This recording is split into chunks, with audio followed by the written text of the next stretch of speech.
So probably in the most interesting things I've done department, I'm interviewing a guy that I work with, Ron Hood, who is, I think your title is special projects coordinator. I don't even know if that's true.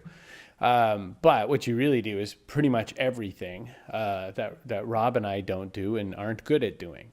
When I visited your house, Ron, you have like a standing desk that you created, and you have lots of paper and tabs and colorful things. Yes, I You do. have many binders full of information, and this information is sort of like how to run the operations. What what's like even the starting point of all those kinds of systems? If somebody was saying, I need to get some systems in place, what kinds of things go into that mindset for you? Well, for me, it's all kinds as to what would happen if I was on my way home from work and I didn't return the next day. Mm. I would not want the company that I'm working for to go, oh my gosh, I have no idea what to do. So I'm very detail oriented. I'm very systems oriented because I want someone to be able to come in and pick up right where I left off. That's the goal. So for me, it's, when I come into a company and if there isn't sort of like this manual of everything, I create it for myself. And then when I leave, or, if something happens, they can go to this manual and it has everything that I ever looked at. It has everything that I could ever need to look up. I section it all off and, in the subject matter that it's under so that if anybody looked at it, they go, oh, well, that's this, and open it up and there's all the information. If I have to do anything more than a couple times, I have got to create a system for it.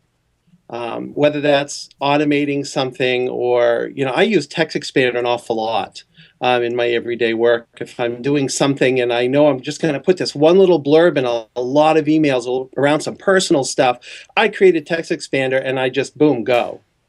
So for me, it's about being efficient and pulling it all through. And when I speak to people that are dealing with you, as a matter of fact, and I send them a template, I mean, I'm all about systems from the minute I think they meet me. And I'm like, well, I'm going to send you an event entry and I'm going to do this and I'm going to do that.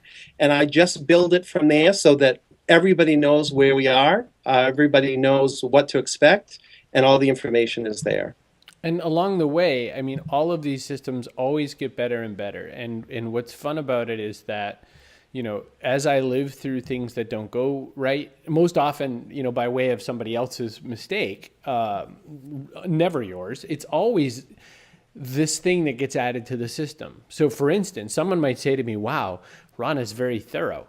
And I will say, well, you are living through a year plus of other people's mistakes. You are living through everything Ron has ever seen go wrong and now has a system to circumvent.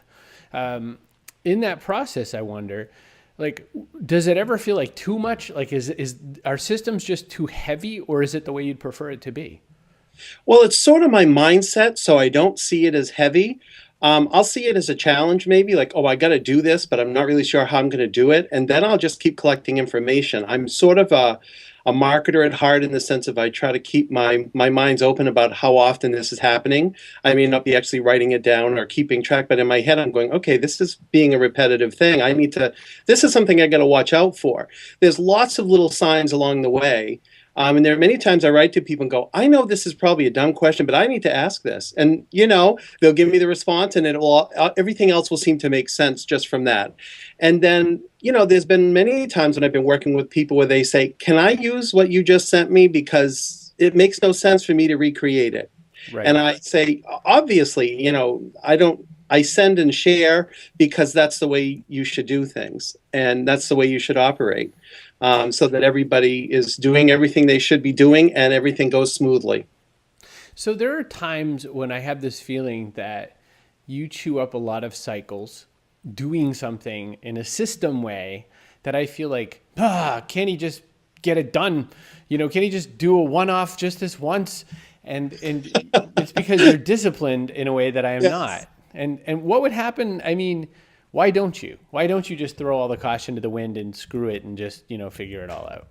I can. It's my makeup. I feel like when I prior to me getting a system in place, that's the way I am. That's the way I feel like I am. I'm sort of out there, and until I put it in a nice little package, I am flying out in the wind, and things are sort of crazy. And I'll go, I got to get a handle on this. It's not like I'm without that. It just, I take pieces and I build something from it.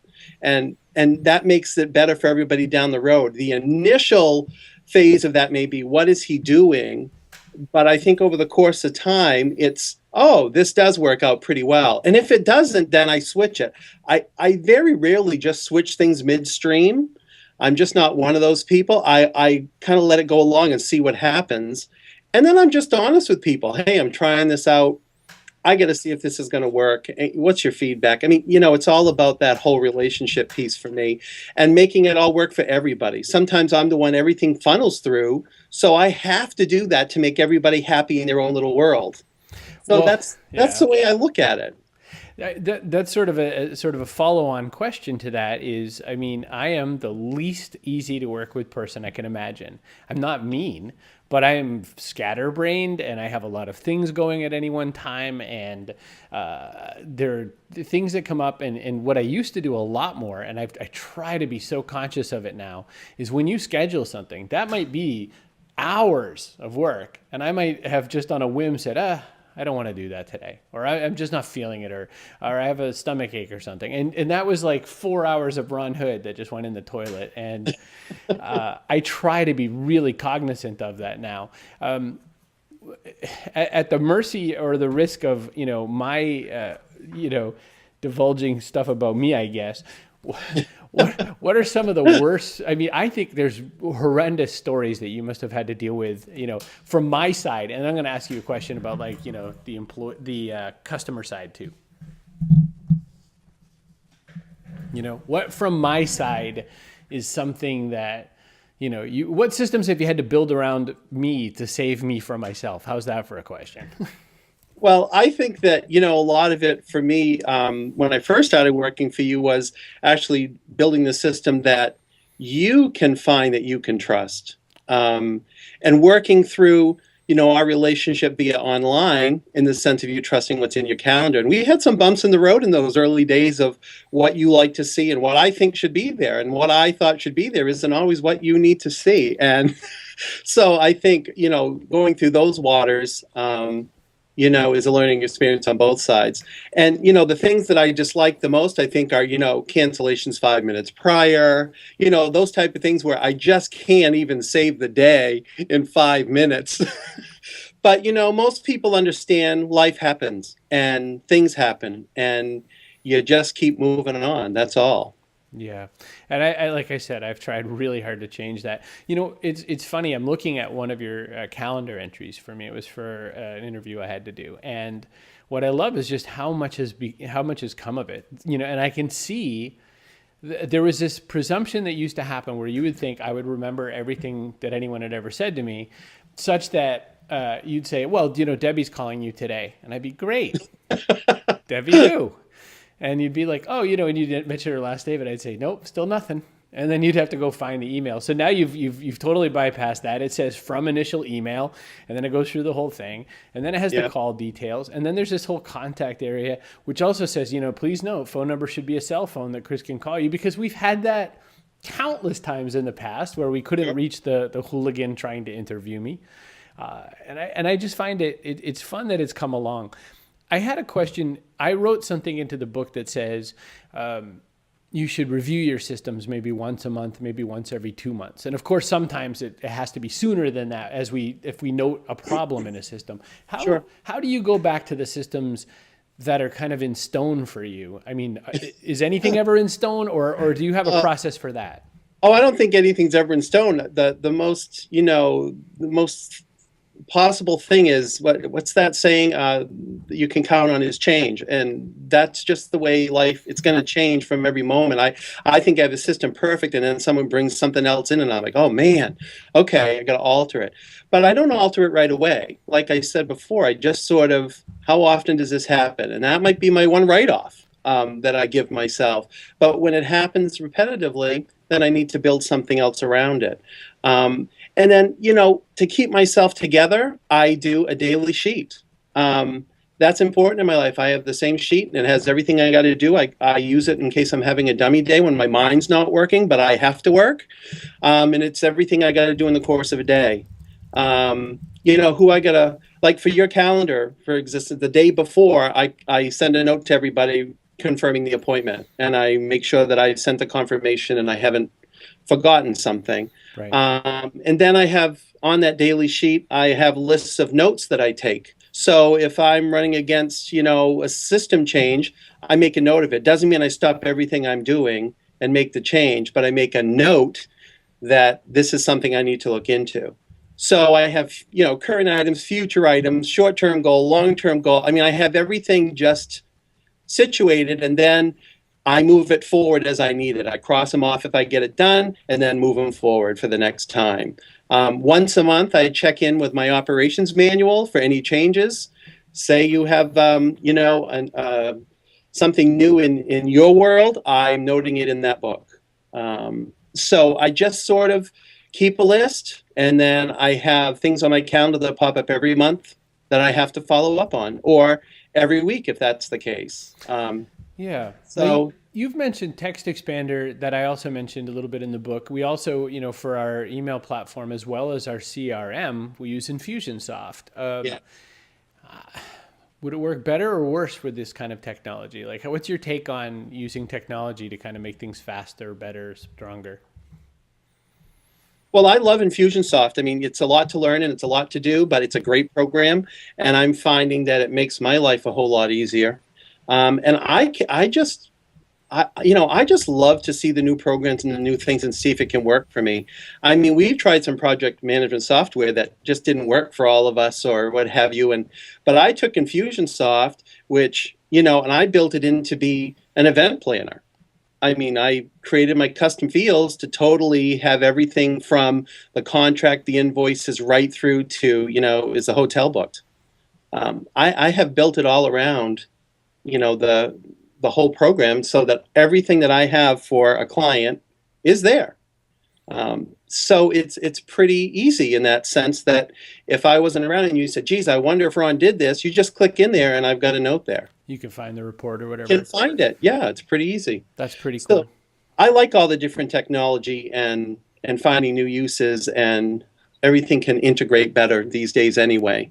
So I enjoy So here's a weird question. that piece of it. A lot of the skills that you've picked up in this process relate to, running sort of one small, supposedly simple company, which has a lot of weird moving parts just by the nature of the people who make it true. How does this pay forward? If you decide one day, I am so sick of you, Chris Brogan, I need to go off and try something else, what skill sets do you take forward that you picked up at this job that would somehow be useful to you in the next life? Well, I think for me, it's just a continuum that works for me because I'm just a certain way, and I'm a systems person, and I do think in a certain way, and so I'll have conversations with Rob Hatch, and we'll have these differences of opinion, so to speak, because I just think system wise, and then it's like, no, just do this. I'm like, yeah, but it's got to fit into the whole picture. So I'm always sort of building that platform that I have. And it's humbling sometimes when you come across things, but you just have to move forward. And for me, it's always enhancing the skill set of everything for me, because it's about being representative of you. It's being representative of the company. It's being representative of whatever your line of work you're in. So for me, I build my skill sets just by the people I run into. I learn something from everybody. I mean, just even setting simple appointments, you get to meet people and build relationships. And, there are people that I say after, geez, I got to put them on my Christmas card list.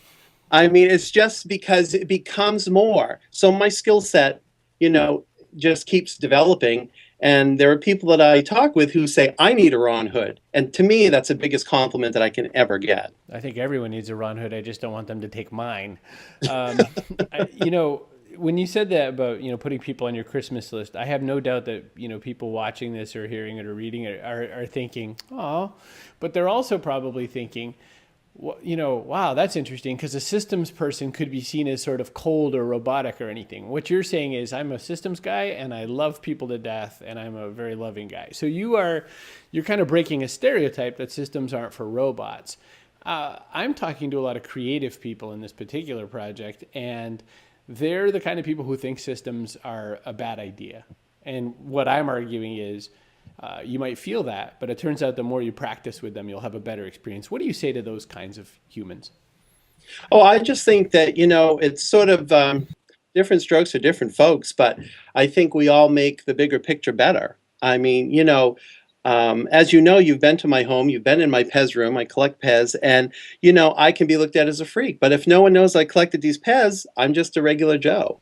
It just depends how much, you let someone in, and we're always, we're always different in different situations. There are times when I'm very, outward, and there are other times I'm more inward. It just depends on the environment, the situation, how you're comfortable. One of my favorite poets is Javon, and he writes a poem that I talk to all the time, and it says that we're all born like a blank canvas, and all of our experiences in life make a mark on our surface. But there becomes a day that we have to pick up the brush and decide whether we're going to be just a regular painting or a masterpiece. So I'm going for masterpiece. I love that answer. Ron, I know that your Pez room is still in a state of rework, and so I don't really want the full tour. But if you even just tilted the lid down a little, do you think folks would get a chance to see just a hair of, a part of it that looks okay? Let me see. Just a tiny bit. So when Ron says he's a Pez collector, you have to understand, he does not mean I just kind of like Pez. Ron can tell you historically tons of information about all of this. I know because I got the tour, and that'll give you a sense of it. There's so much stuff in the works over there, and Ron, you're being so sweet for actually showing it, kind of in its unfinished stage. But I have to imagine a majority of people watching this go around in a circle are saying, unfinished? What are you talking about? But you have lots of stuff on the go in there. Well, I've got a whole new system I'm putting in place. And the funny part is, if you really want to see the room, you can go to tinyurl.com/PezRoomTour, and that will give you a complete tour of the basement before the remodel. Oh my gosh. I'm putting it in the book. I'm putting the link right in the book so that people can see that. Ron Hood, I really appreciate all that you do. I try to say it every day, and the days I forget, I'm thinking it anyway. Thank you so much for your time for this interview. No problem, Chris. Take care.